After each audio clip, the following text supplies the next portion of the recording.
आप क्यों चले गए समाज छोड़ के? मेरा आज भी दिल में सवाल है, मैं पूछना चाह रहा था आपसे, मेरे मौके का फायदा उठाया और मैं आपसे पूछ रहा हूँ। मीर साहब तुसी ये सारा कंट्रोवर्सी देखी आफ्ताब इकबाल वर्सेस सोहेल अहमद, क्या होया की है? क्योंकि आफ्ताब इकबाल साहब भी अपने एक माया नाज सितारे ने, सोहेल अहमद साहब साडे मुल्क दे लेजेंड ने, ते इन्हां दोवां च लड़ाई कुछ समझ आई? डॉक्टर फकीर साहब तो शुरू होया, उन्हें जो अनाउंस किया, उन्होंने कहा ये वो डॉक्टर फकीर हैं, ये हमारे नहीं है, ये कॉमेडियन सोहेल अहमद के जिमें कि वो मतलब सोहेल साहब फिल्म में वो करैक्टर ने जिन्होंने डांग फड़ी होंगी सुल्तान राही के पीछे। आफ्ताब इकबाल कांसी का फ्रांसिस डी कपोला पिछला सोहेल अहमद लेजेंड, चाहत अली खान कत्लो गारत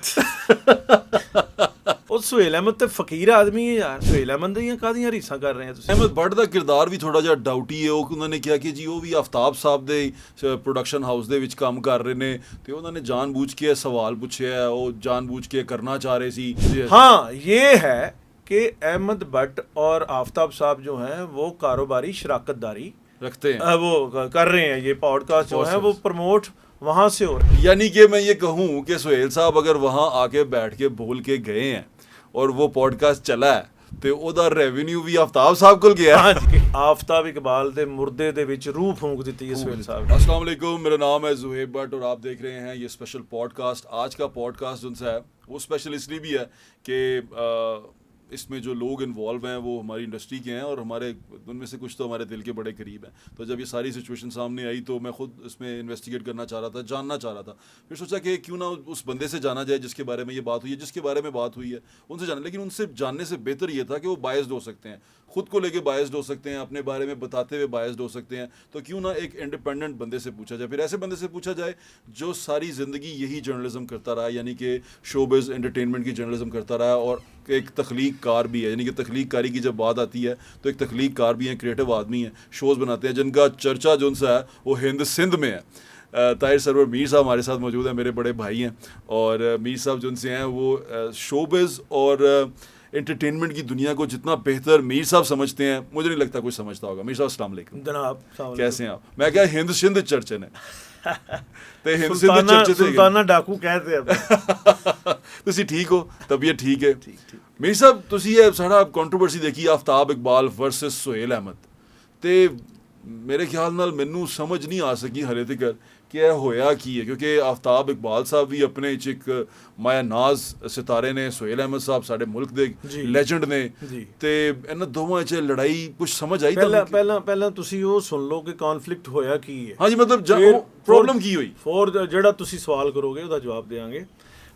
ਕਨਫਲਿਕਟ ਇਹ ਹੋਇਆ ਕਿ सोहेल अहमद ਦੇ ਨਾਨਾ ਅਬੂ ਨੇ ਡਾਕਟਰ ਫਕੀਰ ਮੁਹੰਮਦ ਫਕੀਰ ਜੀ, ਠੀਕ ਹੈ, ਜਿਨ੍ਹਾਂ ਦਾ ਇਹ ਅਹਿਸਾਨ ਹੈ ਮਾਂ ਬੋਲੀ ਤੇ ਪੰਜਾਬੀ ਜ਼ੁਬਾਨ ਤੇ। ਤਦ ਹੀ ਮੈਂ ਪੰਜਾਬੀ ਜੀ ਸ਼ੁਰੂ ਕੀਤਾ ਜੀ।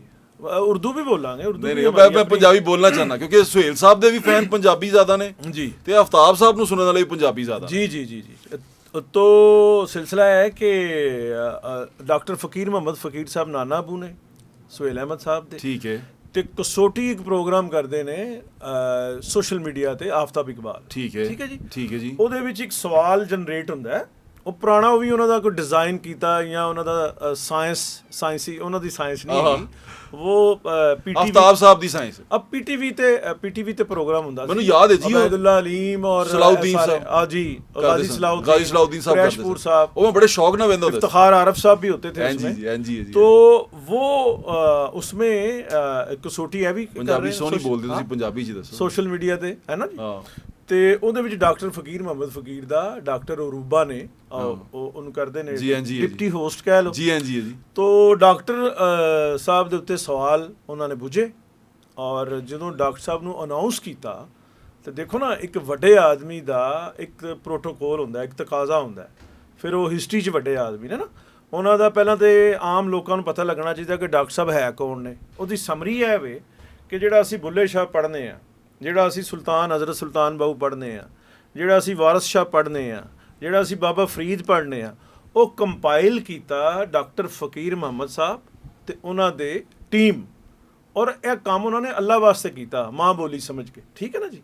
ਉਹਦੇ ਬਾਅਦ ਫਿਰ ਡਾਕਟਰ ਸਾਹਿਬ ਨੇ ਜਦੋਂ ਸਾਡਾ ਪਾਕਿਸਤਾਨ ਬਣਿਆ, ਪੰਜਾਬੀ ਜ਼ੁਬਾਨ ਤੇ ਬੋਲਣ ਤੇ ਪਾਬੰਦੀ ਸੀ, ਇਹਨੂੰ ਜਿਹੜਾ ਬੋਲਦਾ ਸੀ ਮਤਲਬ ਗਲੀ ਮਹੱਲੇ 'ਚ ਕੋਈ ਬੋਲੀ ਜਾਵੇ, ਸਰਕਾਰੇ ਦਰਬਾਰੇ ਬੋਲਣ ਤੇ ਇਹਦੇ ਤੇ ਪਾਬੰਦੀ ਸੀ। ਐਸਟੈਬਲਿਸ਼ਮੈਂਟ ਔਰ ਖ਼ਾਸ ਜਿਹੜੇ ਇੱਥੇ ਰਾਈਟਿਸਟ ਲੋਕ ਸਨ, ਉਹਨਾਂ ਦਾ ਕਹਿਣਾ ਸੀ ਕਿ ਇਹ ਪੰਜਾਬੀ ਜ਼ਬਾਨ ਸਿੱਖਾਂ ਦੀ ਜ਼ਬਾਨ ਹੈ, ਜਦ ਕਿ ਇਹ ਤੇ ਧਰਤੀ ਦੀ ਜ਼ਬਾਨ ਹੈ ਨਾ, ਅਸੀਂ ਸਾਨਾ ਸਾਇਲ ਹਾਂ ਤੇ ਇਹ ਧਰਤੀ ਦੀ ਜ਼ਬਾਨ ਹੈ। ਤੇ ਡਾਕਟਰ ਸਾਹਿਬ ਨੇ ਤਹਿਰੀਕ ਚਲਾਈ, ਡਾਕਟਰ ਸਾਹਿਬ ਨੇ ਸੂਫੀ ਤਬਸਮ ਸਾਹਿਬ ਕੋਲੋਂ ਪੰਜਾਬੀ ਲਿਖਵਾਈ, ਉਹ ਤਰਜਮਾ ਗਾਲਬ ਦਾ ਮੇਰੇ ਸ਼ੌਕ ਦਾ ਨਹੀਂ ਇਤਬਾਰ ਤੈਨੂੰ, ਹੈ ਨਾ। ਵਾਹ ਵਾਹ ਵਾਹ। ਉਹ ਡਾਕਟਰ ਸਾਹਿਬ ਨੇ ਸੂਫੀ ਸਾਹਿਬ ਕੋਲੋਂ ਮਿੰਨਤ ਤਰਲਾ ਰਿਕਵੈਸਟ ਕਰਕੇ ਲਿਖਵਾਈ। ਫੈਜ਼ ਅਹਿਮਦ ਫੈਜ਼ ਸਾਹਿਬ ਕੋਲੋਂ ਪੰਜਾਬੀ ਲਿਖਵਾਈ, ਪੰਜਾਬੀ ਸ਼ਾਇਰੀ ਨਹੀਂ ਸਨ ਕਰਦੇ।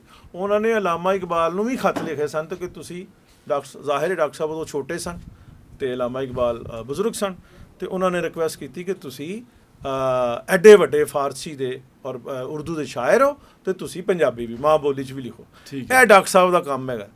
ਹੁਣ ਆਫਤਾਬ ਇਕਬਾਲ ਸਾਹਿਬ ਲਾਉਂਦੇ ਆ, ਇਹਨਾਂ ਦੇ ਕੋਲ ਨਾ ਇਹਨਾਂ ਦੀ ਮੈਨੂੰ ਮੇਰੀ ਆਬਜ਼ਰਵੇਸ਼ਨ ਹੈ ਕਿ ਇਹਨਾਂ ਦੇ ਸਿਮ ਕਾਰਡ 'ਚ ਨਾ ਆਪਣੇ ਲਈ ਕੋਈ ਰਿਸਪੈਕਟ ਤੇ ਨਾ ਦੂਸਰੇ ਲੋਕਾਂ ਲਈ। ਉਹਦੀਆਂ ਕਈ ਮਿਸਾਲਾਂ ਨੇ। ਉਹਦੀ ਪਹਿਲੀ ਬਾਹਰ ਤੇ ਜਾਵਾਂਗੇ, ਮੈਂ ਤੁਹਾਨੂੰ ਕੱਟ ਰਿਹਾ, ਮੈਂ ਮਾਫੀ ਚਾਹੁੰਦਾ, ਉਹਦੇ 'ਚ ਬਾਅਦ ਤੇ ਜਾਵਾਂਗੇ। ਮੈਂ ਬਾਰੀ ਸਸਾਰੇ ਸਵਾਲ ਤੁਹਾਡੇ ਕੋਲ ਪੁੱਛਾਂਗਾ।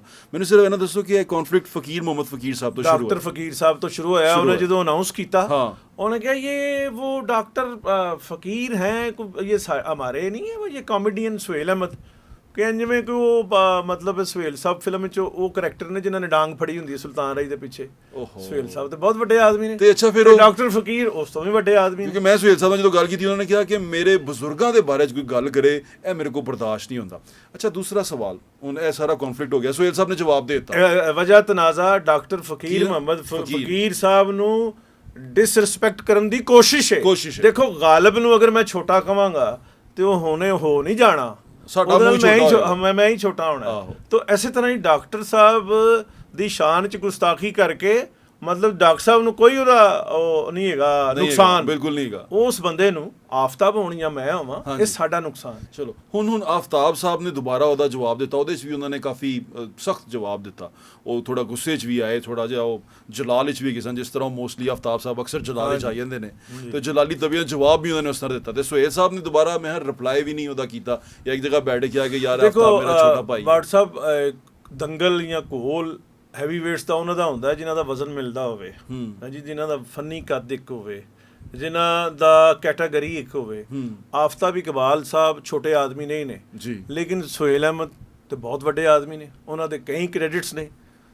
ਤੇ ਆਫਤਾਬ ਇਕਬਾਲ ਸਾਹਿਬ ਦਾ ਇਹ ਹੈਗਾ ਕਿ ਸੋਸ਼ਲ ਮੀਡੀਆ 'ਤੇ ਚਾਹਤ ਫਤਿਹ ਅਲੀ ਖਾਨ ਦੇ ਵੀ ਸਬਸਕ੍ਰਾਈਬਰ ਹੈ ਨੇ ਨਾ, ਉਹਨਾਂ ਨੂੰ ਵੀ ਮੰਨਣ ਵਾਲੇ ਹੈ ਨੇ, ਤੇ ਉਹ ਤੇ ਕੋਈ ਐਸੀ ਗੱਲ ਨਹੀਂ। ਠੀਕ ਹੈ ਨਾ ਜੀ। ਨਵਾਂ ਗਾਣਾ ਆਇਆ ਚਾਹਤ ਦਾ, ਬੜਾ ਅੱਛਾ ਜੀ, ਚਾਹਤ ਫਤਿਹ ਅਲੀ ਖਾਨ ਦਾ ਨਵਾਂ ਗਾਣਾ ਵੀ ਆ ਗਿਆ ਮਾਰਕੀਟ ਵਿੱਚ, ਦੱਸਣ ਵਾਲਾ ਨਹੀਂ ਗਾ। ਉਹ ਦੇਖੋ ਨਾ, ਬੱਚੇ ਵੀ ਵੇਖਦੇ ਨੇ। ਹੁਣ ਅਗਰ ਕੋਈ ਸਜਾਦ ਅਲੀ ਨੂੰ ਸੁਣ ਰਿਹਾ ਹੋਵੇ, ਕੋਈ ਅਰੀਜੀਤ ਨੂੰ ਸੁਣ ਰਿਹਾ ਹੋਵੇ, ਕੋਈ ਆਪਣਾ ਅਹਿਮਦ ਜਹਾਂਜ਼ੇਬ ਨੂੰ ਸੁਣ ਰਿਹਾ ਹੋਵੇ, ਤੇ ਵਿੱਚ ਚਾਹਤ ਫਤਿਹ ਅਲੀ ਖਾਨ ਨੂੰ ਵੀ ਸੁਣ ਰਿਹਾ ਹੋਵੇ, ਇਹਦਾ ਫੈਸਲਾ ਕੌਣ ਕਰਦਾ ਹੈ? ਅੱਛਾ ਬੁਰਾ ਘੱਟ ਅੱਛਾ, ਹੈ ਨਾ। ਪ੍ਰੋਫੈਸ਼ਨਲਸ ਇਹਦਾ ਫੈਸਲਾ ਕਰਦੇ ਨੇ ਕਿ ਗਾਲਿਬ ਕੌਣ ਹੈ ਤੇ ਨਾਸਰ ਕਾਜ਼ਮੀ ਕੌਣ ਨੇ। ਇਹ ਫੈਸਲਾ ਐਸੇ ਜਾਣਨ ਵਾਸਤੇ ਮੈਂ ਤੁਹਾਨੂੰ ਇੱਥੇ ਮਦੂ ਕੀਤਾ ਹੈ, ਇਹੀ ਜਾਣਨ ਵਾਸਤੇ ਮੈਂ ਜਾਣਨਾ ਚਾਹੁੰਦਾ। ਸਭ ਤੋਂ ਪਹਿਲੇ ਹੁਣ ਅਸੀਂ ਕੌਨਫਲਿਕਟ ਪਤਾ ਚੱਲ ਗਿਆ ਕਿ ਉਹ ਫਕੀਰ ਅਹਿਮਦ ਫਕੀਰ ਸਾਹਿਬ ਦੀ ਵਜ੍ਹਾ ਤੋਂ ਹੈ। ਦੂਸਰਾ ਮੈਨੂੰ ਵਜ੍ਹਾ ਦੱਸ ਦਿਓ ਤੁਸੀਂ ਕਿ ਆਫਤਾਬ ਇਕਬਾਲ ਕੌਣ ਨੇ, ਕਿਉਂਕਿ ਉਹਨਾਂ ਨੇ ਆਪਣੇ ਬਾਰੇ 'ਚ ਬਹੁਤ ਕੁਝ ਦੱਸਿਆ। ਉਹਨਾਂ ਨੇ ਕਿਹਾ ਮੈਂ ਰਾਈਟਰ ਹਾਂ, ਤਖਲੀਕਕਾਰ ਹਾਂ। ਸੁਹੇਲ ਸਾਹਿਬ ਨੇ ਵੀ ਕਿਹਾ ਕਿ ਇਹ ਬਿਊਰੋਕਰੇਟ ਸੀ, ਇਸ ਤਰ੍ਹਾਂ। ਆਫਤਾਬ ਸਾਹਿਬ ਨੇ ਯਾਦੋਂ ਕੀ ਬਾਰਾਤ ਲਿਖੀ ਜਾਂ ਉਹ ਹੀਰ ਵਾਰਿਸ ਸ਼ਾਹ ਦੇ ਉਹ ਮਤਲਬ ਮੁਸੰਨਫ ਹੈਗੇ ਨੇ ਜਾਂ ਸ਼ਾਇਰ ਨੇ? ਉਹਨਾਂ ਨੇ ਕਿਹਾ, ਮੈਂ ਪੁੱਛ ਰਿਹਾ। ਦੇਖੋ ਨਾ, ਤੁਸੀਂ ਜਾਣਦੇ ਹੋ ਆਫਤਾਬ ਇਕਬਾਲ ਸਾਹਿਬ ਨੇ ਨਾ ਮੁਗਲ ਆਜ਼ਮ ਦੀ ਰਾਈਟਿੰਗ ਬੋਰਡ 'ਚ ਸਨ, ਹੈ ਜੀ, ਨਾ ਇੱਕ ਗੁਨਾਹ ਔਰ ਸਹੀ ਲਿਖੀ ਹੈ ਜੀ, ਤੇ ਨਾ ਇਹਨਾਂ ਨੇ ਮੌਲਾ ਜੱਟ ਲਿਖੀ ਹੈ। ਦੇਖੋ, ਰਾਈਟਰ ਜਿਹੜਾ ਹੈ ਨਾ, ਰਾਈਟਰ ਕਲੇਮ ਕਰਦਾ ਫਿਲਮ ਦਾ, ਡਰਾਮੇ ਦਾ ਵੀ ਰਾਈਟਰ ਹੁੰਦਾ। ਜਿਹੜਾ ਫਾਰਮੇਟ ਆਫਤਾਬ ਇਕਬਾਲ ਸਾਹਿਬ ਕਰਦੇ ਨੇ ਔਰ ਉਹੀ ਮੈਂ ਕਰਨਾ, ਉਹੀ ਸੁਹੇਲ ਸਾਹਿਬ ਕਰਦੇ ਨੇ। ਉਹ ਫਾਰਮੇਟ ਪਤਾ ਕੀ ਹੁੰਦਾ ਸਰ? ਉਹਦੇ ਵਿੱਚ ਮੈਂ ਕੁਛ ਲਿਖ ਲਿਆਂਦਾ, ਇਹਦੀ ਇਸ ਤਰ੍ਹਾਂ ਵੀ ਸਮਝੋ ਇਹਨੂੰ ਕਿ ਇੱਕ ਸ਼ਰਤੀਆ ਮਿੱਥੇ ਡਰਾਮਾ, ਉਹਦੇ ਵਿੱਚ ਸੁਹੇਲ ਅਹਿਮਦ ਦਾਦਾ ਬਣੇ ਨੇ, ਤੇ ਉਹ ਰਿਸ਼ਤਾ ਦੇਖਣ ਆਉਂਦੇ ਨੇ ਬੱਬੂ ਬਰਾਲ ਔਰ ਅਮਾਨੁੱਲਾ ਦਾ ਨਾ। ਉਹ ਕਹਿੰਦੇ ਨੇ ਇਹ ਘਰ ਤੁਹਾਡਾ ਹੈ, ਆਪਣਾ ਹੈ, ਜ਼ਾਤੀ ਹੈ। ਇਹ ਕਹਿੰਦੇ ਨੇ ਇਹਦੀ ਰਜਿਸਟਰੀ ਤੇ ਸਾਡੇ ਨਾਂ ਹੈ, ਪਰ ਉਂਝ ਇਹਦੇ 'ਚ ਰੁਪਈਆ ਸਾਰੇ ਸ਼ਹਿਰ ਨੇ ਪਾਏ ਹੈ। ਜਿਹੜਾ ਆਫਤਾਬ ਇਕਬਾਲ ਸਾਹਿਬ ਦਾ ਸਕ੍ਰਿਪਟ ਹੁੰਦਾ ਹੈ ਨਾ, ਉਹਦੇ 'ਚ ਇੱਕ ਲਾਈਨ ਆਗਾ ਮਾਜਿਦ ਦੀ ਹੁੰਦੀ ਹੈ, ਦੂਜੀ ਅਜ਼ਰ ਰੰਗੀਲੇ ਦੀ ਹੁੰਦੀ ਹੈ, ਤੀਜੀ ਹਨੀ ਅਲਬੇਲੇ ਦੀ ਹੁੰਦੀ ਹੈ, ਚੌਥੀ ਉਹਦੀ ਰੂਬੀ ਨੇ ਉਹਦੀ ਅਨਮ ਦੀ ਵੀ ਹੁੰਦੀ ਹੈ ਨਾ ਜੀ ਬਿਲਕੁਲ ਇਸ ਤਰ੍ਹਾਂ ਹੀ। ਇਹ ਹੈਗਾ ਮਿਸ਼ਰ ਮੇਲ, ਇਹ ਹੈਗਾ ਮਿਲਕ ਸ਼ੇਕ। ਆਫਤਾਬ ਸਾਹਿਬ ਉਹਦੇ 'ਚ ਕੋਈ ਬੁਲਟਸ ਲੈ ਆਉਂਦੇ ਨੇ ਘਰੋਂ, ਉਹਦੇ 'ਚ ਬਾਅਦ 'ਚੋਂ ਅੱਛਾ 18 ਘੰਟੇ ਉੱਥੇ ਕੋਈ ਇਹ ਡਾਕਟਰ ਕਦੀਰ ਦਾ ਕੋਹਟਾ ਪਲਾਂਟ 'ਚ 18 ਘੰਟੇ ਸ਼ੋਅ ਤਿਆਰ ਕਰਦੇ ਨੇ। ਮੈਂ ਉਹੀ ਸ਼ੋਅ, ਤੁਸੀਂ ਮੇਰੇ ਸ਼ੋਅ ਸ਼ਿਰਕਤ ਕੀਤੀ ਹੈ, ਪਬਲਿਕ ਡਿਮਾਂਡ पे आप शो करते हो, ਕਿੰਨਾ ਕੰਪਾਊਂਡ ਔਰ ਆਰਗੇਨਾਈਜ਼ ਤੁਹਾਨੂੰ ਲੱਗਾ ਸਾਰਾ ਜੀ ਇਸ ਤਰ੍ਹਾਂ ਹੀ। ਔਰ ਉੱਥੇ ਆਰਟਿਸਟ ਮੈਂ ਵੀ ਦੱਸ ਰਿਹਾ ਸਾਂ ਇਸ ਤਰ੍ਹਾਂ ਹੀ ਤੇ ਲੁਕਮਾ ਦੇ ਰਹੇ ਤੁਸੀਂ, ਬਿਲਕੁਲ ਤੁਹਾਡੇ ਨੂੰ ਜਾਂਦੇ ਸਨ, ਖੁਦ ਵੀ ਬੋਲ ਰਹੇ ਸਨ ਜੀ ਇਸ ਤਰ੍ਹਾਂ। ਇਹਨਾਂ ਦਾ ਇਹ ਬਣਦਾ ਨਹੀਂ। ਰਾਈਟਰ ਹੁੰਦਾ ਹੈ ਡਾਕਟਰ ਯੂਨਸ ਭੱਟ, ਜਿਹਦੀ ਜ਼ੇਰ ਜ਼ਬਰ ਚੇਂਜ ਨਹੀਂ ਹੁੰਦੀ। राइटर होता है अनवर मकसूद जी, ठीक। अनवर मकसूद साहब की जेर ज़बर आप चेंज करें तो वो नाराज़ हो जाते हैं। मुश्ताक यूसुफी साहब, मुश्ताक यूसुफी साहब तो आया ही नहीं ना। मुश्ताक यूसुफी साहब इस आमियाना या छोटे मीडियम पे आए नहीं, वो तो अदब आला है ना। मुश्ताक अहमद यूसुफी साहब का राइटर उसको कहते हैं। ऑटो स्क्रिप्टिंग क्या होती है? उन्होंने ऑटो स्क्रिप्टिंग में बड़ा जोर दिया। ऑटो स्क्रिप्टिंग जो है ये सोशल मीडिया की टर्म है, और ऑटो स्क्रिप्टिंग को आप ये कह सकते हैं, फिल्बदी भी कह सकते हैं, एक्सटेम्परे जो हम ऐड कर रहे होते हैं यहाँ। वैसे तो ये सोशल मीडिया की, सोशल मीडिया आईटी की ये टर्म है। ऑटो स्क्रिप्टिंग ये अमानुल्ला, सोहेल अहमद सारे ਇਹਦੇ ਮਾਹਿਰ ਸਨ। ਉਹ ਕਹਿੰਦੇ ਨੇ ਕਿ ਮੈਂ ਤਖਲੀਕਾਰ ਹਾਂ, ਮੈਂ ਆਟੋ ਸਕ੍ਰਿਪਟਿੰਗ ਕਰਨਾ, ਤੇ ਜਿਹੜੇ ਵੇਲੇ ਉਹਨਾਂ ਨੇ ਇਹਦਾ ਗਵਾਹ ਕੌਣ ਹੈ? ਮੈਂ ਹੀ ਪੁੱਛਣਾ ਚਾਹ ਰਿਹਾ ਤੁਹਾਨੂੰ, ਕਿਉਂਕਿ ਤੁਸੀਂ ਤੇ ਰਿਪੋਰਟ ਕਰਦੇ, ਤੁਸੀਂ ਤੇ ਇਹਦੇ ਫੀਲਡ ਵਿੱਚ ਰਹੇ ਹੋ। ਦੇਖੋ ਪਹਿਲਾ WhatsApp ਉਹਨਾਂ ਦਾ ਡਰਾਮਾ ਹੈਗਾ ਜਿਹੜਾ ਇਨਫੋਟੇਨਮੈਂਟ ਹੈ, वो है हस्बे हाल। जी ठीक है, हस्बे हाल कहाँ से जनरेट हुआ है? ये ओम प्रकाश वो दद्दू फिल्म देखी ना, अमिताभ बच्चन के साथ वो दद्दू जी, जी, वो लाहौर में होते थे पाकिस्तान बनने से पहले। रेडियो पाकिस्तान लाहौर तो प्रोग्राम करते थे, जमहूर दी आवाज़ पहले उस वक्त और ना सी। फिर निज़ामुद्दीन साहब ने अद्धी सदी कीता है जमहूर दी आवाज़ रेडियो ते बह के, है ना। एक मतलब मामे खां पाटे खां विच प्रोटैगनिस्ट कह लो उसको, मेज़बान कह लें उसको, ठीक है जी। बाकी कॉमेडियन है बाकी वो गल्लां कर रहे हैं। वो पाटे खां ही हुंदा ना कि चल तू बोल ते पैसे अपने जेब विच, ਉਹ ਜਿਵੇਂ ਜੇਬ ਕੁੱਤਰਿਆਂ ਦੀ ਅੰਮੀ ਜਿਹੜੀ ਹੁੰਦੀ ਥੰਮ ਹੁੰਦੀ ਹੈ ਨਾ, ਠੀਕ ਹੈ। ਤੇ ਅੱਗੇ ਛੋਟੀਆਂ ਮਸ਼ੀਨਾਂ ਚੱਲ ਰਹੀਆਂ ਹੁੰਦੀਆਂ, ਜੇਬਾਂ ਕੱਟ ਰਹੀਆਂ ਹੁੰਦੀਆਂ, ਉਹ ਲਿਆ ਕੇ ਉਸਤਾਦ ਨੂੰ ਦਿੰਦੀਆਂ। ਇਹ ਨੇ ਫਨਕਾਰਾਂ ਦੇ ਕਾਮੇਡੀਅਨਸ ਦੇ ਥੰਮੂ, ठीक है। ਤੇ पाटे खां जी ठीक है। पाटे खां छोटा लकब नहीं है, वो प्रोफेशनल होता है, वो कमांड करता है, ठीक है। तो इनमें क्वालिटीज भी हैं, वो पूछोगे तो भी दस देंगे। तो नहीं, मैं यही जानना चाह रहा। अच्छा चलो, उन्होंने सारा कुछ कहता। हुण दूसरा शख्स है सोहेल अहमद साहब जिहड़े ने, उन्होंने कहा कि तुसी ना गुस्से च आके बड़ी छोटी गल कीती। आफ्ताब साहब ने उन्होंने ते इल्ज़ाम लाया कि तुसी बड़े तज़हीक कमेज़ लहजे दे विच तुसी मेरा बयान कीता। तुसी क्या छोटे छोटे फनकार अगे बैठे होंदे ने ते पैसे लैन बैठे होंदे ने, 35 लाख वाला भी मेरे अगे बैठा होंदा है। ते सोहेल साहब क्यों इन्ने गुस्से च आए, कि की वजह बनी कि वो इस कदर उन्होंने उहदे ते अटैक कीता? आफ्ताब साहब मैं तुहानू किन्ना प्यार करना, हाँ जी, है ना। ते तुसी अगर किसी मेरे बजुर्ग नू गाल कढ़ दिओगे तो फिर वो प्यार घटेगा ना।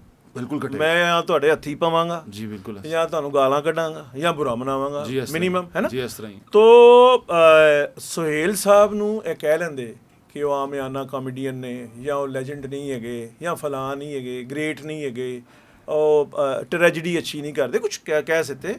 ਤੋ ਸੋਹੇਲ ਸਾਹਿਬ ਨੇ, ਤੁਸੀਂ ਵੀ ਜ਼ਾਤੀ ਤੌਰ ਤੇ ਜਾਣਦੇ ਹੋ ਸੋਹੇਲ ਸਾਹਿਬ, ਤੁਹਾਡੇ ਵਾਲਦ ਸਾਹਿਬ ਦੇ ਵੀ ਉਹ ਦੋਸਤ ਨੇ, ਹੈ ਨਾ। ਤੇ ਗੱਲ ਹੈ ਉਹਨਾਂ ਨੇ ਰਿਐਕਟ ਨਹੀਂ ਸੀ ਕਰਨਾ, ਉਹ ਨਹੀਂ ਕਰਦੇ। ਜਿਸ ਤਰ੍ਹਾਂ ਹੁਣ ਵੀ ਉਹਨਾਂ ਨੇ, ਤੁਹਾਡੇ ਉਹ ਦੋਸਤ ਨੇ ਤੁਹਾਨੂੰ ਇੰਟਰਵਿਊ ਨਹੀਂ ਦੇ ਸਕਦੇ ਤੁਹਾਡੇ ਪੋਡਕਾਸਟ ਆ ਜਾਣਗੇ ਜੀ, ਇਸ ਇਸ਼ੂ ਤੇ ਨਹੀਂ ਆਣਗੇ, ਕਿਸੇ ਵੇਲੇ ਫੇਰ ਆ ਜਾਣਗੇ ਜੀ। ਇਸ ਤਰ੍ਹਾਂ ਹੀ ਉਹਨਾਂ ਮੈਂ ਖੁਦ ਵੀ ਨਹੀਂ ਲਿਆਣਾ ਚਾਹਿਆ, ਮੈਂ ਕਿਹਾ ਤੁਹਾਡੇ ਕੋਲੋਂ ਪੁੱਛਾਂ ਮੈਂ। ਤੇ ਸੁਹੇਲ ਸਾਹਿਬ ਦਾ ਅਸੀਂ ਸਰ ਉਹਨਾਂ ਦੀ ISPR ਅਸੀਂ ਜੋ ਹੈਗੇ ਜੀ, ਠੀਕ ਹੈ, ਸਾਡੇ ਕੋਲੋਂ ਪੁੱਛੋ ਤੁਸੀਂ। ਗੱਲ ਇਹ ਹੈਗੀ ਹੈ ਕਿ उन्होंने रिएक्ट इसलिए किया कि उनको डॉक्टर फ़कीर साहब को जिस तरह से इन्होंने एड्रेस किया वो प्रॉब्लम है। बाकी वो तरक्की करे। मैंने कई दफ़ा, मैंने 20 दफ़ा सोहेल साहब से उनका ये सुना भी है कि यार वो बड़ा सियाना है, बड़ा खोचल है। खोचल नेगेटिव लफ्ज़ नहीं है, खोचल एक मल्टी पर्पज़ लफ्ज़ है। जब आपको गुस्सा हो तो किसी ने कह दो खोचल चालाक भी है और खोचल अक्लमंद भी है, ठीक है, अयार भी है, ठीक है। और अच्छे मूड में हो तो उसको प्यार से दोस्तों को भी बंदा कह लेता है। तो वजह सिर्फ सोहेल साहब ने, हाँ अहमद भट्ट को सवाल करना चाहिए था, या सोहेल साहब को ये क्लियर करवाना चाहिए था कि आप अहमद भट्ट ये सवाल करें, और फिर इसके जवाब में अगर वो अहमद भट्ट सवाल ये कर रहा है कि आफ्ताब इकबाल ये कह रहे हैं कि अमानुल्लाह के बाद आप बड़े कॉमेडियन हैं, तो सोहेल साहब ने तो वो गल याद नहीं ना रही। ਉਹਨਾਂ ਨੂੰ ਤੇ ਆਪਣੇ नाना अबू की गल याद सी। और मैं इसका जो है गवाह हल्फन ये कह रहा हूँ कि मुझसे अहमद भट्ट के शो में जाने से पहले उन्होंने एक दफ़ा मुझसे जिक्र किया कि यार वो डॉक्टर साहब नाल इस तरह का उन्हें जिक्र किया अपने प्रोग्राम, तो मुझे बड़ा मैं खाइफ तो मैं गल सुनी या नहीं सुनी, मैं उस वेले कह दिंदा ना कि चलो आओ बैठो गल कर रहे हैं या तुहाडे पॉडकास्ट जो हो जाती गल, तो उसकी अहमियत होर सी। हुण अहमद भट्ट का वो नाम दा जॉनरा है शेरो अदब ना इंटलैक्चुअलिज्म। अच्छा, अहमद भट्ट ਦਾ ਕਿਰਦਾਰ ਵੀ ਥੋੜਾ ਜਿਹਾ ਡਾਊਟੀ ਹੈ। ਉਹ ਉਹਨਾਂ ਨੇ ਕਿਹਾ ਕਿ ਜੀ ਉਹ ਵੀ ਆਫਤਾਬ ਸਾਹਿਬ ਦੇ ਪ੍ਰੋਡਕਸ਼ਨ ਹਾਊਸ ਦੇ ਵਿੱਚ ਕੰਮ ਕਰ ਰਹੇ ਨੇ ਤੇ ਉਹਨਾਂ ਨੇ ਜਾਣਬੁੱਝ ਕੇ ਸਵਾਲ ਪੁੱਛਿਆ, ਉਹ ਜਾਣਬੁੱਝ ਕੇ ਕਰਨਾ ਚਾਹ ਰਹੇ ਸੀ ਆਪਣੇ ਪੋਡਕਾਸਟ ਨੂੰ ਵਧਾਉਣ ਵਾਸਤੇ, ਉਹ ਤੰਗ ਕਰਨਾ ਚਾਹ ਰਹੇ। मैं मेरा इस तरह से तो नहीं है ख्याल। अगर अहमद भट्ट सुहेल अहमद का इंटरव्यू करेंगे तो आफ्ताब इकबाल का जिक्र तो आ ही जाएगा उसमें, क्योंकि उन्होंने हस्बे हाल किया है और वो भी स्टेक होल्डर है, वो इस फील्ड के एक नामवर आदमी आफ्ताब इकबाल। मैं नहीं समझता कि भट्ट ने कोई राह दे कहण ते किया वे। हर हर हर हर जो पॉडकास्ट करता है, मंसूर अली खान हो, ज़ोएब भट्ट हो या कोई और हो, तो वो ये कर रहा है कि वो सवाल किया जाए, लोग उससे पूछना चाहते हैं। हाँ, ये है कि अहमद भट्ट और आफ्ताब साहब जो हैं वो कारोबारी शराकतदारी रखते हैं, वो कर रहे हैं। ये पॉडकास्ट जो है वो प्रमोट वहाँ से हो रहे हैं, उनकी हायरार्की जो है। यानी कि मैं ये कहूँ कि सुहेल साहब अगर वहाँ आके बैठ के बोल के गए हैं और वो पॉडकास्ट चला है तो ਉਹਦਾ ਰੈਵਨਿਊ ਵੀ ਆਫਤਾਬ ਸਾਹਿਬ ਕੋਲ ਗਿਆ। हाँ जी, ਇਹ ਹੋਇਆ ਇਹ ਵਾਕਿਆ। ਅੱਛਾ, ਇਹ ਤੇ ਬੜੀ ਅਜੀਬ ਗੱਲ ਹੋ ਗਈ ਨਾ, ਯਾਨੀ ਕਿ ਆਪੇ ਹੀ ਆਪਣੇ ही ਬੰਦੇ ਨੂੰ ਹਿੱਟ ਕਰਾਉਣ ਵਾਸਤੇ ਆਪੇ ਹੀ ਕੰਟਰੋਵਰਸੀ ਤੇ ਆਪੇ ਹੀ सुहेल साहब के पास इतना कुछ है, भट्ट साहब सुहेल साहब के पास इतना कुछ है कि वो बॉदर नहीं करते कि अहमद भट्ट पैसे कमा लेगा, या लोग ये कह रहे हैं, मुझे 5000 लोगों ने कहा है कि आफ्ताब इकबाल दे मुर्दे दे विच रूह फूंक दी है सुहेल साहब ने, बिल्कुल फूंक दी। वो जो है एक खुद साख्ता जिला वतनी काट रहे हैं, है ना। हाँ जी। यहाँ तो जब पुलिस लेके गई थी 18 घंटे हैं जो बाइज्जत बरी हो गए सन, है ना। तो बहुत सारे लोगों को रखते हैं आपके जैसे वो हमारे इमरान रियाज है, कितनी देर रहे हैं, कई लोग तो वापस घरां आंदे ही नहीं। तो जर्नलिस्ट की जिंदगी का एक पहलू ये भी है, वो है ना अपने आप ਨੂੰ ਕਿ ਉਹ ਬਰਨਾ ਸਾਹਿਬ ਨੇ ਜਾਂ ਉਹਨਾਂ ਨੇ ਸਹਾਫਤ ਲਈ ਬਹੁਤ ਕੀਤਾ ਹੈ। ਜੀ ਸਰ, ਵੀਰ ਸਾਹਿਬ ਮੈਂ ਇਹੀ ਪੁੱਛਣਾ ਚਾਹ ਰਿਹਾ ਹੁਣ ਕਿ ਮੈਂ ਜਦੋਂ ਆਫਤਾਬ ਸਾਹਿਬ ਨੂੰ ਸੁਣਨਾ ਜਾਂ ਉਹਨਾਂ ਨੂੰ ਦੇਖਣਾ, ਬੜੇ ਅੱਛੇ ਆਦਮੀ ਨੇ, ਸਾਡੇ ਸੀਨੀਅਰ ਵੀ ਨੇ, ਮੈਂ ਬੜੀ ਇੱਜ਼ਤ ਕਰਨਾ ਉਹਨਾਂ ਦੀ, ਲੇਕਿਨ ਇੱਕ ਚੀਜ਼ ਮੈਂ ਇਹਦੇ ਬਾਰੇ ਪੁੱਛਣਾ ਚਾਹ ਰਿਹਾ ਕਿ ਉਹਨਾਂ ਕੋਲ ਐਸੀ ਚੀਜ਼ ਕੀ, ਕਿਆ ਵਾਕਈ ਇਸ ਕਦਰ ਅਜ਼ੀਮ ਆਦਮੀ ਨੇ ਜਿਸ ਤਰ੍ਹਾਂ ਉਹ ਬਿਆਨ ਕਰਦੇ ਨੇ ਆਪਣੇ ਬਾਰੇ 'ਚ ਜਾਂ ਆਪਣੇ ਬਾਰੇ 'ਚ ਕਹਿੰਦੇ ਨੇ ਇੰਨੇ ਤਖਲੀਕਕਾਰ ਨੇ, ਉਹ ਇੰਨੀ ਤਖਲੀਕੀ ਸਲਾਹੀਅਤਾਂ ਉਹਨਾਂ ਦੇ ਅੰਦਰ ਹੈਗੀਆਂ ਨੇ ਕਿ ਉਹ ਕੁਛ ਵੀ ਕਰਨ ਤੇ ਉਹ ਹਿੱਟ ਹੋ ਜਾਂਦਾ, ਕਿਉਂਕਿ ਕੁਛ ਅਰਸਾ ਪਹਿਲੇ ਤੱਕ ਉਹ ਬਿਲਕੁਲ ਆਊਟ ਹੋ ਗਏ ਸਨ। ਸੁਹੇਲ ਅਹਿਮਦ ਸਾਹਿਬ ਨੇ ਇੱਕ ਗੱਲ ਕਹੀ ਕਿ ਕਾਮੇਡੀਅਨ ਅਗਰ ਉਹਨਾਂ ਦੇ ਚੋਂ ਨਿਕਲ ਜਾਣ, ਉਹਨਾਂ ਦੇ ਸ਼ੋਅ ਚੋਂ ਨਿਕਲ जान तो शो नहीं कर पाते, ਤੁਸੀਂ समझते हो इस तरह? मैं बिल्कुल सुहेल साहब को तो इस काम का ना जी डॉक्टर समझता हूँ। अच्छा, वो साइंसदान ने, ठीक है, इस काम दे और मुस्तनद है उनका फरमाया हुआ, और मैं इसे बिल्कुल इंडोज करता हूँ, एग्री करता हूँ इसके साथ। वजह ये है कि जहाँ अच्छे कॉमेडियन बैठे हैं, हस्बे हाल में सुहेल अहमद थे हिट, ठीक है, खबरनाक में अमानुल्लाह खान साहब, और फिर सखावत नाज, और उसके सामने थे मीर मोहम्मद अली। और भट्ट साहब ये जो मीर मोहम्मद अली एंटर हुआ है ना, तब ख़बरनाक बना है। और ये फार्मूला आफ्ताब इकबाल घर से नहीं लेके आए थे, ये मुझे उन्होंने खुद सुनाया है आफ्ताब इकबाल साहब ने कि अमानुल्लाह और सखावत नाज थे, और ये तो इन्ने साइंसदान सन कि इन्होंने शुरू कर लिया सी औरंगज़ेब रंगू और शुजात हाशमी के साथ। ये दोनों अच्छे आर्टिस्ट हैं, कॉमेडियन नहीं ने, ਥੀਏਟਰੀਕਲ ਕਾਮੇਡੀ ਨਹੀਂ ਇਹਨਾਂ ਨੂੰ ਆਉਂਦੀ, ਫਿਕਰਾ ਇਹਨਾਂ ਨੂੰ ਨਹੀਂ ਆਉਂਦਾ। ਸ਼ੁਜਾਤ ਹਾਸ਼ਮੀ ਸਾਹਿਬ ਨੂੰ ਅਸੀਂ ਜਾਣਦੇ ਹਾਂ, ਔਰੰਗਜ਼ੇਬ ਰੰਗੂ ਸਾਹਿਬ ਨੂੰ ਵੀ ਜਾਣਦੇ ਹਾਂ।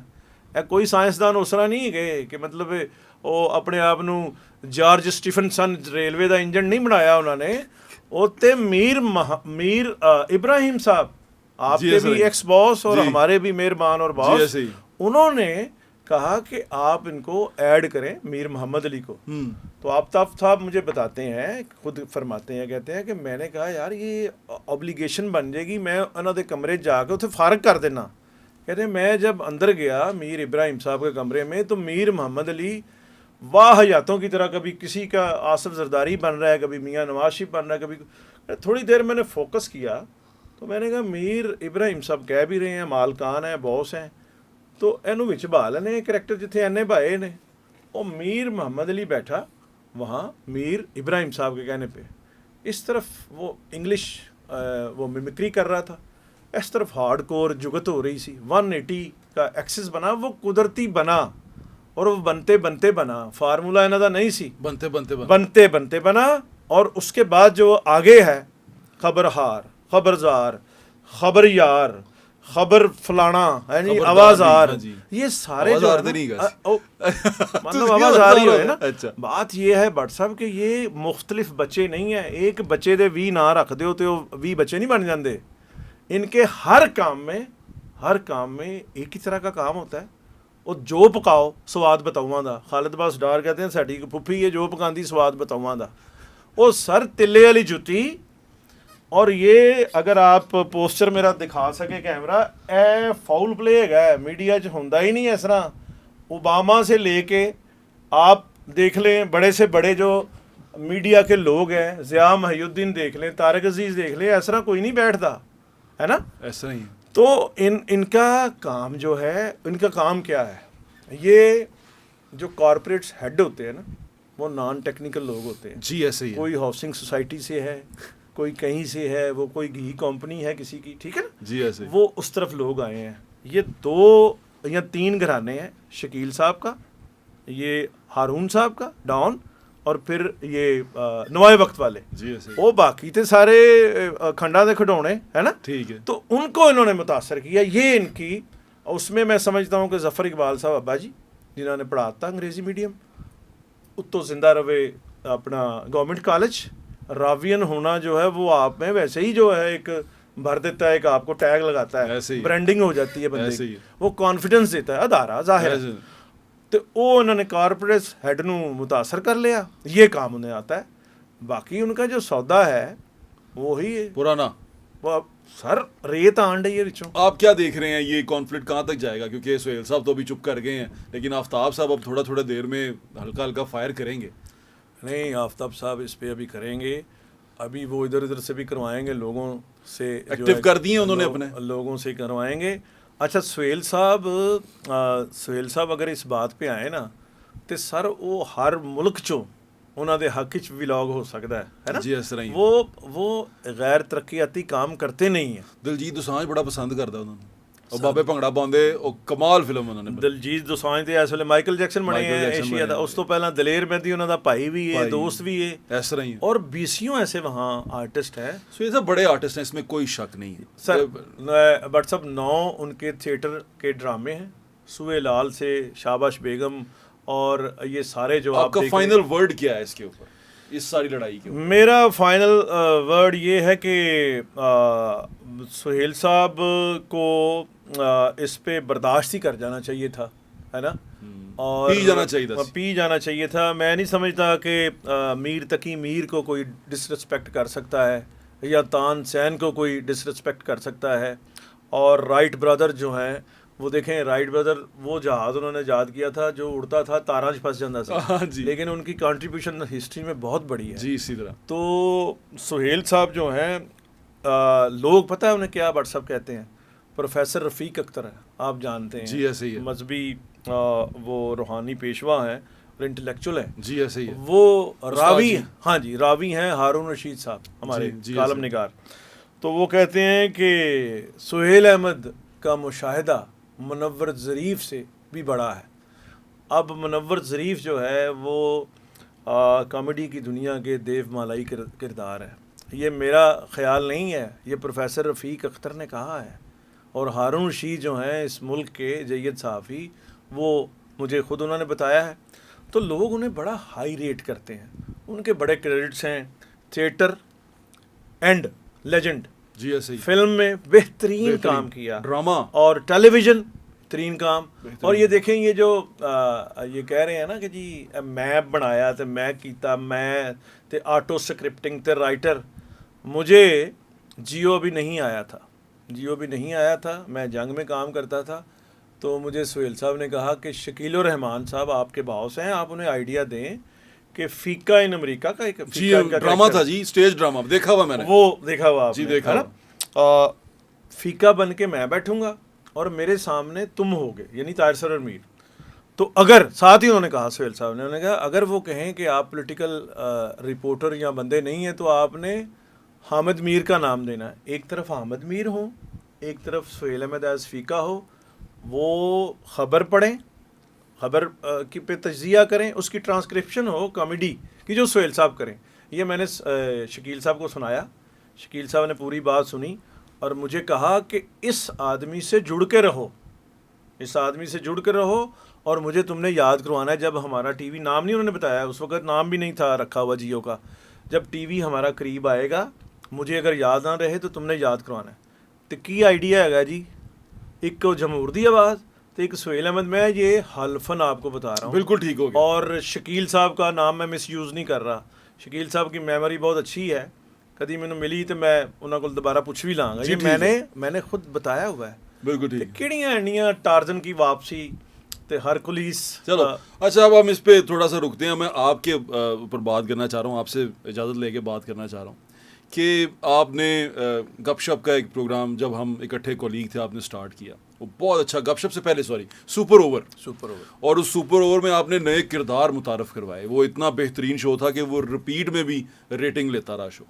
आप क्यों चले गए समाज छोड़ के? मेरा आज भी दिल में सवाल है, मैं पूछना चाह रहा था आपसे, मेरे मौके का फ़ायदा उठाया और मैं आपसे पूछ रहा हूँ। और देखें ये ऑर्गेनाइजेशन, क्यों चले गए आप? ऑर्गेनाइजेशन की ये एक बॉन्ड होता है ना कि हमने, आपने भी छोड़ा है जी, मैंने छोड़ा है ना, आपने भी छोड़ा। आपके क्या हालात थे, आपने क्यों छोड़ा है? मैंने जी वहाँ पर जो उनके एडवाइज़र साहब थे वो एक बड़े नॉन प्रोफेशनल आदमी थे, गैर सहाफ़ी थे, लेकिन वो ख़ुद को सहाफ़ी समझते हैं। चौधरी क्या नाम है उनका, चौधरी अकरम गुज्जर साहब। तो वो वहाँ पर बहुत ज़्यादा मुदाखलत करते थे हर चीज़ के अंदर, कंटेंट के अंदर, उस पर टीवी पर रोक लगाते थे। तो फिर मैंने बर्दाश्त, सहाफ़ी कब तक बर्दाश्त करे? हाँ, तो सहाफ़ी अच्छा, मेरा भी ये था कि चौधरी साहब ये जो एडवाइज़र राहत बेकरी चलाते रहे हैं ना, तो उसके बाद उनको लगा था शायद वो समा चैनल भी चला लेंगे। अच्छा, ये आए थे सुहेल साहब के पास, सुहेल साहब को ले जाने आए थे। अच्छा, हाँ जी, दुनिया से कि उधर आए। हाँ, मुज़ाकरात की टीम ले आए थे ये।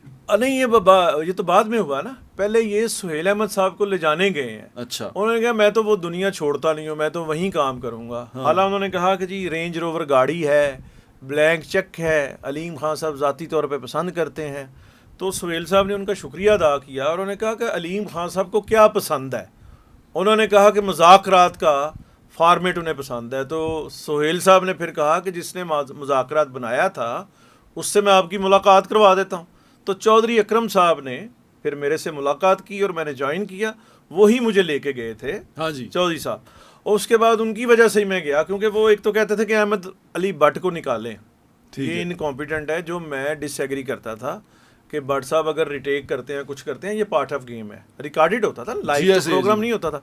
दूसरा वो ये कहते थे कि बादशाह जो शहरी नन्ना करता था, उसको निकाल के बुशरा अंसारी को लाएं। अच्छा, बुशरा अंसारी शहरी ले रहा था 3 लाख, बुशरा अंसारी आनी थी 35 लाख की। तो मैं नॉन प्रोफेशनल आदमी नहीं हूँ ना कि मैं एक बजट उसका ख़राब नहीं कर सकता। बिल्कुल ठीक। तो वो मैंने रजिस्ट किया जब तक वो नवीद सदीकी साहब थे जी, बड़े इंतहाई प्रोफेशनल आदमी। तो जब चौधरी साहब को कमांड मिली तो उन्होंने अपना इख्तियार इस्तेमाल किया और मैंने फिर वो अलहदा हो गया, क्योंकि दोनों से मैं डिसएग्री कर रहा था। क्योंकि वो जो करैक्टर था बादशाह का, बेहतरीन बात शहरी नन्ना की नहीं थी। एक तो शहरी नन्ना कर बहुत अच्छा रहे थे, दूसरा था कभी मैं वो उसको एस्टेब्लिशमेंट कंसीव कर लेता था, कभी मैं उनको इमरान खान बना लेता था, कभी मैं उनको वो मियाँ नवाज शरीफ कहता था कि आप तो बादशाह सलामत बाहर बैठे हुए हैं, लंदन बैठे हुए हैं, मैदान ही चाहो ना, लाहौर आओ, हल्का 120 NA इलेक्शन लड़ो। मतलब बादशाह कह के कहना तीनों सुनाना नून। तो वो बड़ा मीनिंगफुल एक करैक्टर था, वो करैक्टर था जो चौधरी साहब को नहीं पता था और शायद पता ना भी लगे उन्हें और भी बहुत अरसा। तो ये वजह हुई थी। तो आप वहाँ से चले गए जी। फिर आपने ये शुरू किया पब्लिक डिमांड। अच्छा, आप एक जो मालिक था प्रॉपर्टी डीलर, उससे निकल के एक और प्रॉपर्टी डीलर के चैनल में चले एक और दरिया का सामना था मनीर मुझको। मैं एक चैनल के पार उतरा तो मैंने देखा।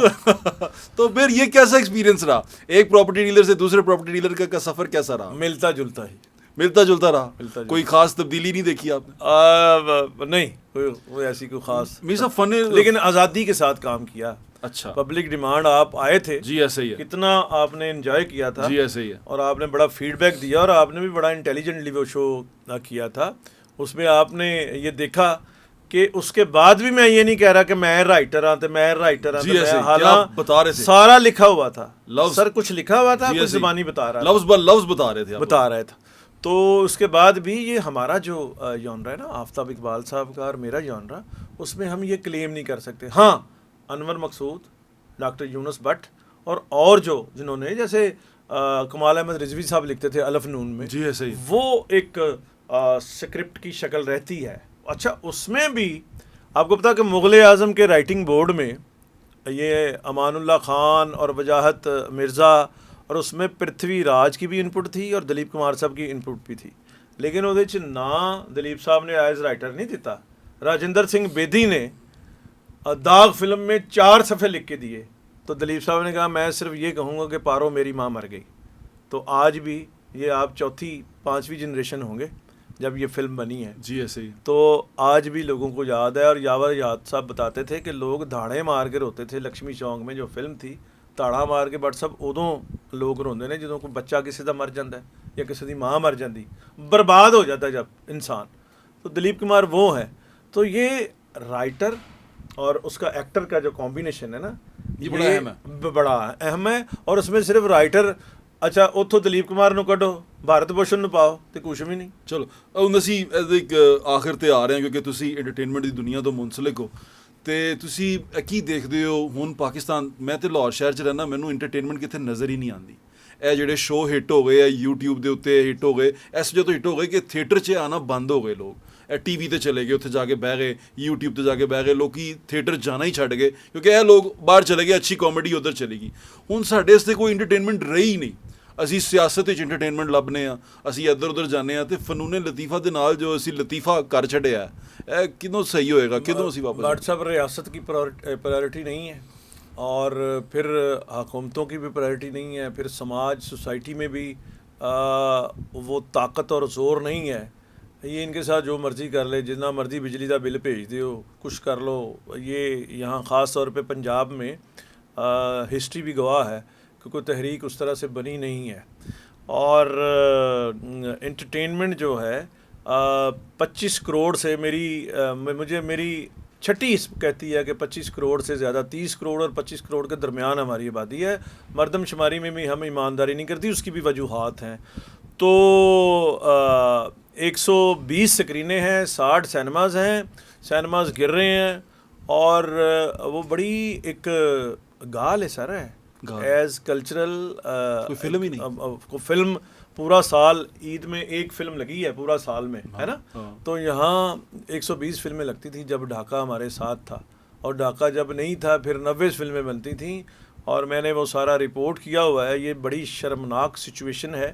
इसको अब देखें ना, ये गैजेट आ गया और थोड़ा बहुत टिकटॉक, ये वो फलां वहाँ ਉਹਦੇ ਨਾਲ ਫਿਰ ਜਿਹੜਾ है ना, फिर चाहत फ़तेह अली खान भी पैदा होंगे ने तो आफ्ताब इकबाल भी पैदा होंगे है ना। ये इसका एक फ़ायदा है और नुकसान भी है कि जो सॉलिड कंटेंट है, फिल्म सारी दुनिया में है। अच्छा, ये जो गैजेट्स हैं, इसका इंडिया को भी सामना है, वहाँ भी सूरत हाल बदल रही है। OTT भी डेवलप कर गया है, आ गया है, ठीक है ना जी। शाहरुख खान को भी सामना है और यहाँ हमारे फैसल कुरैशी को भी सामना है। लेकिन रेशो जो है वो बड़ी ही शर्मनाक है हमारे यहाँ सिनेमा की। और बाकी नफाक हंगामा और नफाक डालने वाली चीज़ें जो हर गली में हैं, और सिनेमा नहीं है, थिएटर नहीं है, मौसीकी नहीं है। मतलब राहत फ़तेह अली खान ऐथे वे, आतिफ असलम ऐथे वे, अली ज़फ़र ऐथे वे, अहमद जहाज़ेब ऐथे वे, रफ़ाकत अली खान ऐथे वे, हमेरा चन्ना ऐथे वे, निमरा मेहरा ऐथे वे, तो म्यूज़िक चैनल नहीं है। तो क्या बकवास है ये। बिल्कुल बिल्कुल ठीक कह रहे हैं आप। अच्छा चलें, अब रैपिड फायर थोड़ा सा कर लेते हैं। रैपिड फायर मतलब मैं ਤੁਹਾਨੂੰ ਬੰਦੇ ਦਾ ਨਾਂ ਲਵਾਂਗਾ, ਤੁਸੀਂ ਉਹਦੇ ਤੇ ਕਮੈਂਟ ਕਰ ਦੇਣਾ ਕਿ ਯਾਰ ਇਹ ਤਾਂ ਆਪਣਾ ਹੀ ਤਿਆਰ WhatsApp ਤੁਸੀਂ ਸਾਡੇ ਖਿਲਾਫ ਵਰਤ ਲਗੇ ਜੀ। ਮੈਂ ਪੁੱਛਣਾ ਚਾਹ ਰਿਹਾ ਤੁਹਾਨੂੰ ਕਿ ਤੁਸੀਂ ਉਹਨਾਂ ਦੇ ਬਾਰੇ ਦੱਸ ਦਿਓ ਜ਼ਰਾ ਕਿ ਕੀ ਤੁਸੀਂ ਸੋਚਦੇ ਹੋ ਉਹਨਾਂ ਦੇ ਬਾਰੇ ਚ ਜੀ। ਸਭ ਤੋਂ ਪਹਿਲੇ ਤੁਸੀਂ ਵਨ ਲਾਈਨਰ ਕਰ ਸਕਦੇ ਹੋ ਕਿ ਵਨ ਲਾਈਨਰ ਦੇਣਾ ਆਫਤਾਬ ਇਕਬਾਲ। ਆਫਤਾਬ ਇਕਬਾਲ ਦੇ ਇੰਨਾ ਤੁਹਾਨੂੰ ਦੱਸਿਆ ਤੇ ਹੈ कांसी का फ्रांसिस डी कपोला पिछला लेकिन ਤੁਸੀਂ ਪਹਿਲੇ ਮੈਨੂੰ ਚਾਹਤ ਫਤਿਹ ਅਲੀ ਖਾਨ ਕਿਹਾ ਸੀ। ਮੈਂ ਕਿਹਾ ਹੁਣ ਵੈਰਾਈਟੀ ਵੀ ਤੇ ਦਿਆ ਨਾ ਕੰਟੈਂਟ ਵਿੱਚ। Suhail Ahmed legend, Amanullah Khan super legend, Rahat Fateh Ali Khan legend, Chahat Fateh Ali Khan, Chahat Ali Khan, ਕਤਲੋ ਗਾਰਤ ਕਤਲੋ ਗਾਰਤ। ਸਰ ਬਹੁਤ ਬਹੁਤ ਸ਼ੁਕਰੀਆ ਸਰ ਤੁਹਾਡੇ ਵਕਤ ਦਾ, ਇੱਥੇ ਆਉਣ ਦਾ, ਅਤੇ ਸਰ ਸਾਨੂੰ ਇਹ ਚੀਜ਼ਾਂ ਤੋਂ ਆਗਾਹ ਕਰਨ ਦਾ, ਕਿਉਂਕਿ ਮੈਂ ਸੋਚ ਰਿਹਾ ਸੀ ਕਿ ਦੋਵਾਂ ਪਾਸੇ ਲੜਾਈ ਤਾਂ ਚੱਲ ਪਈ ਹੈ ਅਤੇ ਇੱਕ ਨਿਊਟਰਲ ਅੰਪਾਇਰ ਦੀ ਰਾਏ ਵੀ ਲੈ ਲਈ ਜਾਏ ਕਿ ਇਹਦੇ ਬਾਰੇ 'ਚ ਕੀ ਕਹਿੰਦੇ ਤੁਸੀਂ। ਉਹ ਸਾਨੂੰ ਬੜਾ ਅੱਛੇ ਤਰੀਕੇ ਦੱਸਦਾ ਕਿ ਅਹਿਮਦ ਫਕੀਰ ਸਾਹਿਬ ਦਾ ਜਿਹੜਾ ਰੌਲਾ ਸੀ ਬਜ਼ੁਰਗਾਂ ਦੇ ਬਾਰੇ 'ਚ, ਮੈਂ ਵੀ ਕੋਈ ਮੇਰੇ ਬਜ਼ੁਰਗਾਂ ਨੂੰ ਕੋਈ ਕੁਛ ਕਵੇ, ਪਹਿਲੇ ਹੁੰਦਾ ਸੀ ਨਾ ਸ਼ਹਿਰ 'ਚ ਕੋਈ ਗਾਲ ਕੱਢ ਦਿੰਦਾ ਸੀ, ਓਏ ਮਾਂ ਦੀ ਗਾਲ ਨਾ ਕੱਢੀ ਤੈਨੂੰ ਮੈਂ ਕੁੱਟਾਂਗਾ ਫੜ ਕੇ। ਉਹ ਬੰਦਾ ਕੋਈ ਲੜ ਪਵੇ ਤਾਂ ਕਹਿੰਦਾ ਹੋਇਆ ਕੀ ਸੀ, ਇਹਨੇ ਮਾਂ ਦੀ ਗਾਲ ਕੱਢਤੀ ਸੀ, ਅਤੇ ਫਿਰ ਉਹ ਸੁਣੀ ਨਹੀਂ ਜਾਂਦੀ। ਇਹ ਨਾ ਆਫਤਾਬ ਇਕਬਾਲ ਸਾਹਿਬ ਤਾਨਾ ਦੇ ਰਹੇ ਨੇ, ਮੇਰੇ ਘਰ ਆਇਆ ਸੁਹੇਲ ਅਹਿਮਦ, ਟੋਕਰਾ ਫੜੇ ਅਸੀਂ ਮਠਿਆਈ ਦਾ, ਆਹੋ ਕਿਹਾ ਟੋਕਰਾ ਫੜਿਆ ਸੀ ਤੇ ਇਹ ਕਰ ਰਿਹਾ ਸੀ। ਤੇ ਉਹ ਸੁਹੇਲ ਅਹਿਮਦ ਤੇ ਪਤਾ ਕੌਣ ਹੈ, ਤੁਸੀਂ ਜਾਣਦੇ ਹੋ ਜ਼ਾਤੀ ਤੌਰ ਤੇ। ਸੁਹੇਲ ਅਹਿਮਦ ਇੱਕ ਬੰਦਾ ਸਾਨੂੰ ਇੱਥੇ ਲਾਰੀ ਅੱਡੇ ਤੇ ਵੈਗਨ ਤੇ ਬਿਠਾਉਂਦਾ ਹੁੰਦਾ ਸੀ, ਕਾਲਾ ਪਹਿਲਵਾਨ ਉਹਦਾ ਨਾਂ ਸੀ। ਹਾਂਜੀ ਠੀਕ ਹੈ ਜੀ। ਉਹ ਫਿਰ ਸਾਡੇ ਕੋਲ ਗੱਡੀਆਂ ਆ ਗਈਆਂ, ਸੁਹੇਲ ਸਾਹਿਬ ਕੋਲ ਵੱਡੀਆਂ ਵੱਡੀਆਂ ਗੱਡੀਆਂ, ਸਾਡੇ ਕੋਲ ਛੋਟੀਆਂ ਛੋਟੀਆਂ ਗੱਡੀਆਂ। ਫਿਰ ਅਸੀਂ ਉੱਧਰ ਜਾਣਾ ਬੰਦ ਹੋ ਗਏ। ਤੇ ਇੱਕ ਦਿਨ ਮੈਨੂੰ ਕਹਿੰਦੇ ਨੇ ਬਈ ਉਹਦੇ ਵਿਆਹ ਤੇ ਜਾਣਾ ਹੈ ਕਾਲੇ ਪਹਿਲਵਾਨ ਦੇ। 10 ਸਾਲ ਹੋ ਗਏ ਸਨ ਬਟ ਸਾਹਿਬ, ਮੈਂ ਭੁੱਲ ਗਿਆ। ਅੰਦਰੂਨ ਸ਼ਹਿਰ ਦਾ ਬੜਾ ਮਸ਼ਹੂਰ ਪਹਿਲਵਾਨ ਜੀ ਉਹ। ਸਰ ਨਹੀਂ, ਛੋਟਾ ਜਿਹਾ ਮੁੰਡਾ ਸੀ ਇੱਥੇ, ਉਹ ਨਹੀਂ ਹੁਣ ਵੱਡਾ ਹੋ ਗਿਆ, ਲਾਰੀ ਅੱਡੇ। ਨਹੀਂ ਉਹ ਉਸकी ਬਾਤ ਨਹੀਂ ਕਰ ਰਹਾ। ਦੂਜੇ ਕਾਲੇ ਪਹਿਲਵਾਨ ਜਿਹੜਾ ਕੁਸ਼ਤੀ ਕਰਾਉਂਦਾ, ਉਹ ਪਹਿਲਵਾਨ ਤੇ ਅਸੀਂ ਗੁਜਰਾਂ ਵਾਲੇ ਸਾਰੇ ਬੰਦਿਆਂ ਨੂੰ ਦੋਸਤਾਂ ਨੂੰ ਕਹਿ ਦਿੰਦੇ ਆ ਨਾ। ਅੱਛਾ ਉਹ ਜੀ ਪਹਿਲਵਾਨ ਸੀ ਉਹ ਕਾਲਾ, ਉਹ ਸਿਰਫ ਐਵੇਂ ਬਾਣਾ। ਅੱਛਾ ਠੀਕ ਹੈ। ਹੈਡ ਉੱਥੇ ਉਹ ਕਹਿ ਲੋ ਜਿਹੜਾ ਮਤਲਬ ਕੁੱਲੀ ਤੋਂ ਜ਼ਿਆਦਾ ਕੋਈ ਥੋੜਾ ਬਿਹਤਰ। ਠੀਕ ਹੈ। ਤੋ ਉਹਦੇ ਵਿਆਹ ਤੇ 10 ਸਾਲ ਬਾਅਦ ਮੈਨੂੰ ਸ਼ੂਨੀਏ ਮੈਨੂੰ ਯਾਦ ਕਰਵਾ ਕੇ ਤੇ ਉਹਦੇ ਜਾਣਾ ਹੈ। ਤੇ ਉਹਦੇ ਨਾਲ ਬੌਂਡ ਕੀ ਸੀ ਕਿ ਉਹ ਜਦੋਂ ਲਾਹੌਰ ਤੋਂ ਗੁਜਰਾਂ ਵਾਲੇ ਦੀ ਵੈਗਨ ਤੇ ਬਿਠਾਉਂਦਾ ਸੀ ਤੇ ਨਾਲ ਫਾਂਟਾ ਦੀ ਬੋਤਲ ਪਿਲਾਉਂਦਾ ਸੀ। 10 ਸਾਲ ਬਾਅਦ ਉਹਨੇ ਬੁਲਾ ਲਿਆ ਸ਼ਾਦੀ ਤੇ ਉਹਦੀ ਸ਼ਾਦੀ ਤੇ ਮੈਨੂੰ ਵੀ ਲੈ ਕੇ ਗਏ ਨੇ। ਨਈਮ ਕਸ਼ਮੀਰੀ ਇਹਨਾਂ ਦਾ ਦੋਸਤ ਹੈ, ਐਕਟਰ ਵੀ ਹੈ, ਜਿਹੜਾ नवाज शरीफ जो बनते हैं, बड़े अच्छे ने। एक मंजर अमीन, वो फौत हो गए हैं। वो पहले एक्टर थे, फिर बाद में उन्होंने इनको ज्वाइन कर लिया था जवाद वसीम साहब और डॉक्टर तारक जमील साहब। और सुहेल अहमद ਤੇ ਫਕੀਰ ਆਦਮੀ ਹੈ ਯਾਰ। ਸੁਹੇਲ ਅਹਿਮਦ ਦੀਆਂ ਕਾਹਦੀਆਂ ਰੀਸਾਂ ਕਰ ਰਹੇ ਆ ਤੁਸੀਂ? ਹਾਂ ਠੀਕ ਹੈ। ਤੇ ਉਹਨਾਂ ਨੇ ਜਿਹੜੀ ਉਹ ਵੱਡਿਆਂ ਤੇ ਗੱਲ ਕੀਤੀ, ਮੈਨੂੰ ਸੁਹੇਲ ਸਾਹਿਬ ਨੇ ਵੀ ਇਹੀ ਕਿਹਾ ਕਿ ਯਾਰ ਉਹਨੂੰ ਨਹੀਂ ਕਰਨੀ ਚਾਹੀਦੀ ਜੀ। ਤੇ ਉਹ ਮੇਰੇ ਖਿਆਲ ਨਾਲ ਸਾਰਿਆਂ ਨੂੰ ਇਹਤਿਆਤ ਕਰਨੀ ਚਾਹੀਦੀ ਹੈ, ਕਿਉਂਕਿ ਅਸੀਂ ਆਪਣੇ ਤੇ ਬਰਦਾਸ਼ਤ ਕਰ ਲੈਂਦੇ ਹਾਂ, ਲੇਕਿਨ ਵੱਡਿਆਂ ਤੇ ਆਵੇ ਤੇ ਫਿਰ ਦੁੱਖ ਹੁੰਦਾ, ਫਿਰ ਉਹਦਾ ਰਿਐਕਸ਼ਨ ਆਉਂਦਾ, ਜਿਸ ਤਰ੍ਹਾਂ ਵੀ ਆਏ ਉਹ ਅਸੀਂ ਦੇਖ ਲਿਆ। ਸਰ ਤੁਹਾਡੇ ਆਉਣ ਦਾ ਬੜਾ ਸ਼ੁਕਰੀਆ, ਲੇਕਿਨ ਉਹ ਵਾਕਈ ਗੱਲ ਹੋਰ ਬੜੀ ਸੱਚੀ ਹੋ ਗਈ ਕਿ ਆਫਤਾਬ ਇਕਬਾਲ ਸਾਹਿਬ ਭੁੱਲ ਗਈ ਸੀ ਦੁਨੀਆ। ਸੁਹੇਲ ਸਾਹਿਬ ने फिर याद करवाता है। उन्होंने शुक्रिया अदा करना चाहिए आफताब साहब को, शुक्रिया अदा करना चाहिए। दूसरा एक और भी शुक्रिया अदा करना चाहिए कि अहमद भट्ट साहब जो पॉडकास्ट किया उन्होंने सुहेल अहमद साहब का, वो भी आफताब साहब की कंपनी के साथ मुंसलिक हैं, तो वो भी घर ही पैसे आए ने। कमाल मौजा मेला लगे है, तो मेला इंजॉय करें। बहुत शुक्रिया आपके वक्त, थैंक यू सो मच।